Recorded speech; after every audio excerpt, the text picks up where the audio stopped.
Bonjour, aujourd'hui je me suis habillée un peu spécialement. Vous connaissez?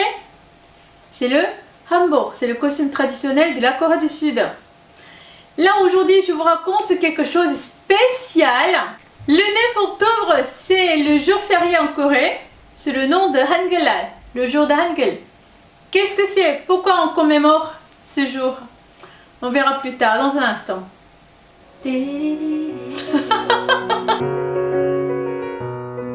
C'est Maya de blog j'apprends-le-coréen.fr. C'est un site que vous pouvez apprendre la culture et la langue coréenne de manière efficace, drôle et authentique. Là aujourd'hui je vous raconte l'histoire sur le jour de Hangul, le 9 octobre. J'aimerais parler le coréen. Ah, pour parler le coréen, il faut d'abord maîtriser le Hangul. Qu'est-ce que c'est le Hangul? Hangul, c'est l'alphabet coréen inventé par Sejong le Grand, le 4e roi de la dynastie de Joseon. Il a créé Hangul en décembre 1443. Autrefois, il a été nommé Hunminjeom, qui veut dire le son exact pour l'instruction du peuple. Mais maintenant on appelle ces Hangul comme hanbok, c'est la costume du Corée. Hangang, c'est la fleuve de la Corée. Hangu, c'est le pays de la Corée. Hanji, c'est le papier coréen. Hanok, c'est la maison coréenne. Donc vous voyez, Han, ça veut dire la Corée, et derrière signifie d'autres objets. Donc Hangul, ça veut dire la lettre, le texte. Donc Hangul, c'est l'écriture coréenne. Donc ça a été créé par un roi. Mais alors c'est une langue qui a été inventée? Oui, exactement. C'est inventé par un roi lui-même. Comme il a fait tellement de choses extraordinaires pour la Corée, même maintenant, on a sa trace sur les billets de 10 000 won. Mais pourquoi le roi a-t-il inventé une langue? Parce que autrefois, les Coréens n'avaient pas de langue pour écrire. Si, on avait une langue orale, mais pas écrite. Admettons, en Europe, autrefois, vous avez tout écrit en latin. Les Allemands, les Français, les Anglais, ils ont écrit en latin autrefois. Pareil, on n'avait pas de système d'écriture, on a emprunté les caractères de la Chine. Pourtant, le chinois et le coréen ne sont pas la même langue. Par exemple, au niveau de son ou de la grammaire, c'était tellement différent. Par exemple, le chinois, grammaticalement, le sujet, le verbe et l'objet à la fin. Mais le coréen, le verbe est toujours à la fin. Donc au sujet, COD et le verbe à la fin. Nous, les Coréens, avec notre langue orale, tout simplement, on n'avait pas de système d'écriture. Mais alors pourquoi c'était important de créer une nouvelle écriture? Parce que le roi, il a trouvé que c'était pitoyable de ne pas communiquer par écrit. Imagine un homme, il est en train de mourir à Montpellier. Et sa famille habite à Lille. Autrefois, il n'y avait pas de téléphone, il n'y avait pas de mobile, de télégramme. Donc, c'était uniquement par lettre. Mais s'il ne sait pas écrire, comment il fait? Il demande à quelqu'un qui sache écrire. À ma femme que j'ai caché en trésor sous le canapé, partage avec mes enfants, etc. Si le monsieur qui a écrit son testament, s'il était honnête, il écrirait correctement. Mais au cas où, s'il est malhonnête, il peut profiter l'ignorant de monsieur mourant. Et donc, il écrit donc, voilà ma chérie, donne-moi tout mon argent à ce monsieur parce qu'il a fait tout son possible pour me sauver. Mais ce n'est pas vrai. En plus, on ne sait pas si c'est vraiment c'est le destinataire était bien correct. Il y a encore d'autres épisodes ridicules si on ne sait pas lire. Donc enfin, le roi a trouvé pitoyable, donc avec son grand amour pour son peuple, il a créé le système d'écriture. Mais alors c'est une idée révolutionnaire, elle a sûrement été bien accueillie. Non, pas tout à fait, malheureusement pas. Parce que les aristocrates ont trouvé, c'était mal vu vis-à-vis à la Chine, qui était le pays puissant à cette époque-là.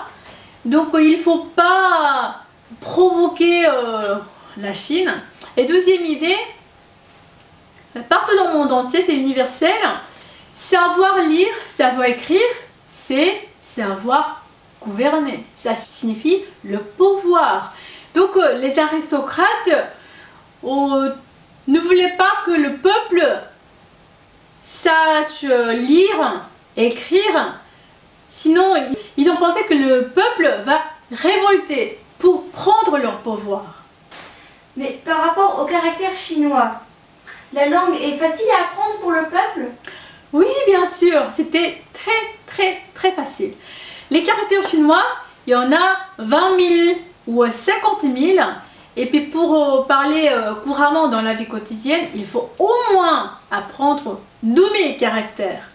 En plus, ils sont tous idéogrammes, c'est-à-dire que au lieu de dire femme, F-E-M-M-E, en caractère chinois, une seule lettre signifie une femme. Donc pour écrire un homme, au lieu de changer quelques consonnes, il faut écrire complètement une nouvelle caractère.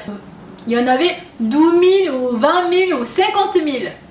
Mais le Hangul, il n'y avait que 28 lettres.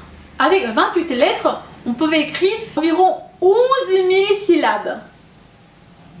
Donc même un peuple qui n'avait pas de temps pour apprendre, qui avait beaucoup de travail à faire dans le champ pour nourrir des bétails, il pouvait tout simplement passer une demi-journée pour apprendre la nouvelle écriture. Mais le roi, pour inventer le Hangul, il s'est inspiré de quelles idées? Est-ce que c'est du chino-coréen simplifié? Non, pas du tout. Par exemple, le kana, la langue japonaise, oui, ça c'est les caractères chinois simplifiés. Mais le Hangul, c'est complètement innovant. Parce que il y a actuellement, ce qui reste parmi les 28 lettres au début, actuellement, il y a 14 consonnes et 10 voyelles. Les consonnes sont basées sur la représentation anatomique de la bouche et des lieux d'articulation lors de la prononciation. Et les voyelles sont des compositions des 3 éléments de la philosophie du cosmos. Le ciel, la terre et entre les deux, l'être humain. Donc ligne verticale, ligne horizontale est un point, ce qui reste maintenant un tiret. Avec ça, il pouvait composer 10 voyelles de base et 11 voyelles composées. Alors, comment le roi a-t-il fait pour imposer sa langue? Comment ça s'est passé? C'était difficile. Par exemple, même les aristocrates, pour ignorer la nouvelle écriture, au début, ils ne voulaient même pas examiner la nouvelle écriture. Donc, ils ont ignoré, mais le roi, il a pu imposer, en fait, comme Macron, voilà, je vais imposer quelle taxe à partir de la nouvelle année. Là, qu'est-ce qui s'est passé en France? Il y avait des manifestations tous les samedis, des gilets jaunes.